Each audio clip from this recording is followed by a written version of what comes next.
Hi guys, and welcome back to Reed's Readers. I'm your host, Clint. Ooh, hot. Forgot that this fresh tea. I wanted to do a simple I'm here kind of wrap up video before I get into filming other things. Let's make sure you guys can't see that stuff, because those are two other video projects just in their order, and a couple of these have got to go over there to one of them. But I wanted to do my sip and tea wrap up, and I didn't feel like getting into like the full like setup of everything, and see, it's just so far away you can't really tell what they are. Anyway, so whatever. So in the month, I don't really have stats for you guys, but in the month of December, I only read 5 things, and then I DNF'd a book. So let's go over those, and this is probably going to be the quickest wrap up. I don't really have a lot of thoughts. I do want a couple of them, but December I was a little bit preoccupied with Real Housewives of Atlanta. So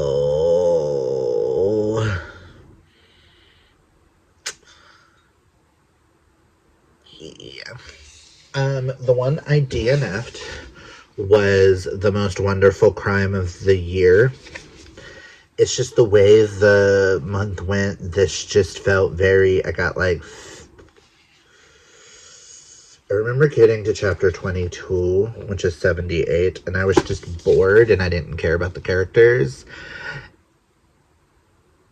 And I just didn't care, and I'm just like, so I looked up some reviews, and people who at that point wasn't caring ended up not liking the book, so I thought it was a smart idea to DNF, and I will be unhauling.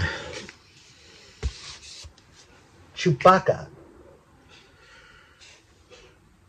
He's always being loud. I apologize. I am still reading the first book in the Franklin Universe series. The first one being by Riley Hart. I don't remember what it's called. I have a different book up. I'm starting January's TBR, but I am still in the middle of that one. So that one will get read in January. I'm only like 30% of the way, so I just wanted to let you know. So my lowest rated book was a 4-star. Also a reread. It used to be a 5, but it's actually a 4. I need to fix it on like Goodreads and stuff, but that would be The Holiday Trap by Roan Parrish. I will link down below the Ball live show where we discussed this, but essentially a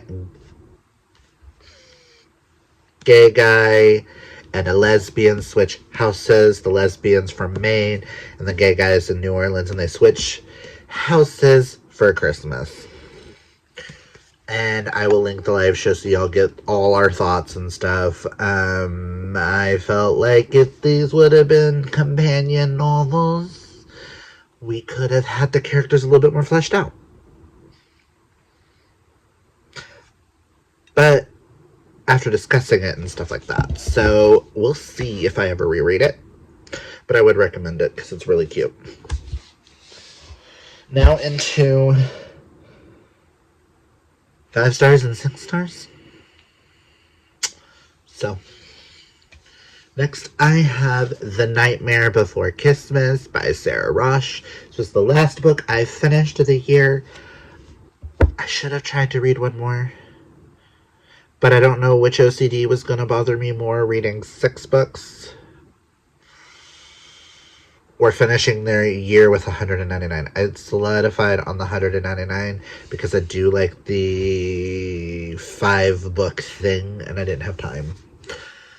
So, Nightmare Before Christmas is the son of Santa and the Halloween Prince. Grumpy Sunshine. This is adorable. One of my favorite books of the year. Actually, 3 of these books are probably on my favorites of the year list.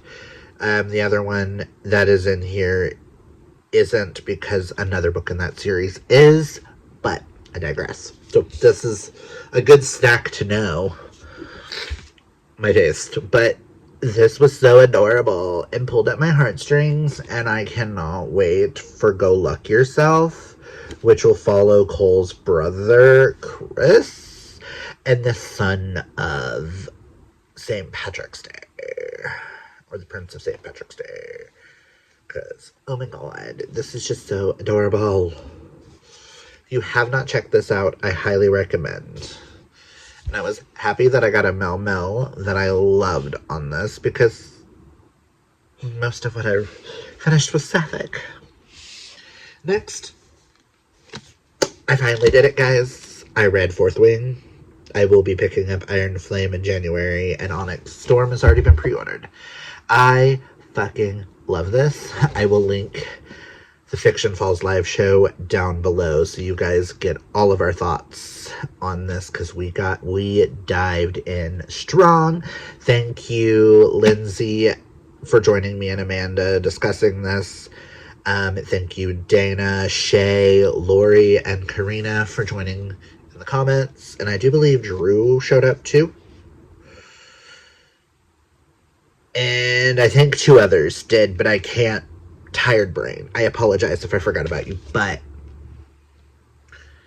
this was everything, and I'm so mad that I put it off. I was so nervous because the hype is real, but the hype is so deserved. I will say about like the first third, I was like, what am I reading? This might be a little too political for me. But then it gets to a point, something happens, and then the story just picks up from there, and now I'm like, I have to know the rest. This has potential to be as strong of a love as I have for Throne of Glass and ACOTAR. Maybe a little bit better because I like dragons, and my favorite character in Throne of Glass was Manon, the dragon rider, so... And again, anything happened to our in Darna, I will hunt you down, Rebecca. And you will not like it if I hunt you down, so nothing better happened to Ann Darna. My baby. Next is a 6-star, which is Hers for the Weekend by Helena Greer. This is the 3rd book in the...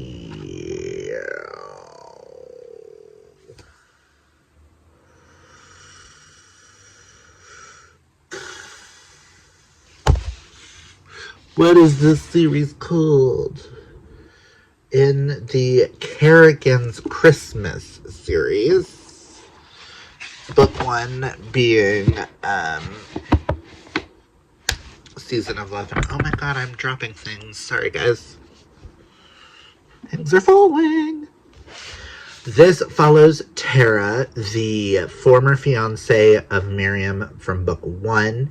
And she's going to the wedding for the couple in book 1. Romance series doesn't really give anything away. We all know romance, they end up together. But it's her going to her ex's wedding, and she brings a fake date, which is Siobhan, and they road trip.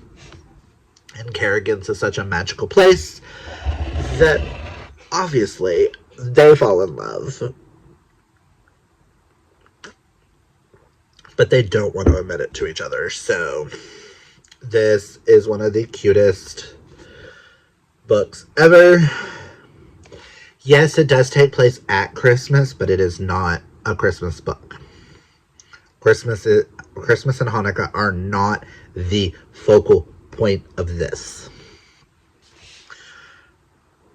This entire series is amazing, and I highly recommend it. Helena Greer has now become an auto-buy author, and I cannot wait to read more. I hope we get one more book in this series, and I really hope it follows the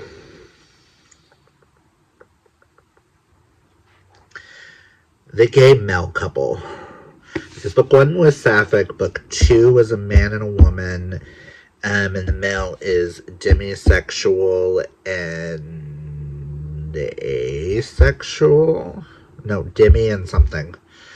And then this one is sapphic. I really hope we get their friend, which I can't think of his name off the top of my head. Cole. Cole and his love interest. So that would be really cool. If you would like to do that for me, Helena, I'd love you forever because I love Cole. And then I finished probably one of the best starts to a duology I have read in a very long time. One of the best sapphic fantasy romances I have ever read. One of the best mythology retellings I've ever read. Like, listen, this is by far superior to a lot of other things, and that is North is the Night by Emily Rath.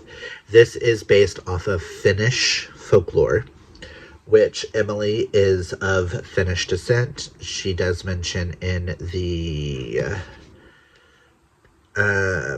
acknowledgments, and then because this is an arc, it does say in the Dear Reader that her grandparents were 100% Finnish, and this is based off the folklore. It follows two girls who something happens at the beginning of the book, and one of them gets pulled into their version of hell, which starts with a T.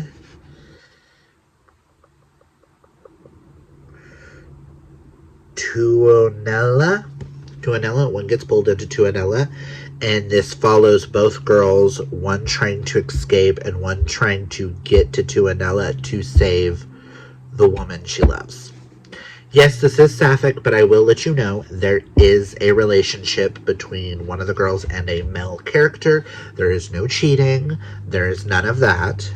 But there is a male-female relationship, and then there's the sapphic relationship between the girls. I cannot wait for book 2, South is the Sea.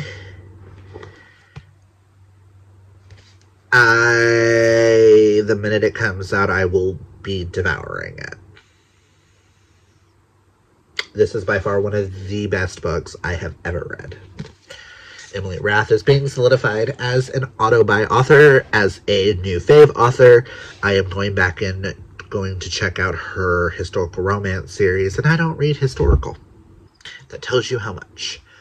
But those are the 5 books I completed in December, the last 5 books that I read of the year, and one that I DNF'd. Unfortunately, this starts out the unhaul and my unhaul project. I might actually put Holiday Trap in the unhaul pile too, because from now on I am counting December in this, because this is being posted in January. I am, out of all the books that I've read, I am going to see which ones that I would keep and which ones that I would unhaul, and I'm going to discuss that here. These are all obviously being kept, and then this will go into the unhaul pile. Yes, I really enjoy it, but I don't need to own a physical copy of it, because I do have it on audio, and I do have access to like an ebook if I ever want to reread it. So this is going into the unhaul pile, and then once the pile has 10 books, I'm going to let Sterling go through it, and if any of the books that are in the unhaul pile that he would like to keep, he can take off the thing, and then we will unhaul the others. That is what I'm going to be doing the rest of the year. I do have Phantasma already in the unhaul pile, so that'll be 3 books to start with this unhaul pile. I was told by a friend, Amanda read it and did not particularly care for it, and I asked her some questions, and ultimately I don't want to waste my time on a book that I know I'm not going to enjoy. So, we have 3 books in the unhaul pile to start with. So, yay! But that is all I've got for you guys. If you read any of these books, comment down below and tell me your thoughts. Did I convince you to read any of these?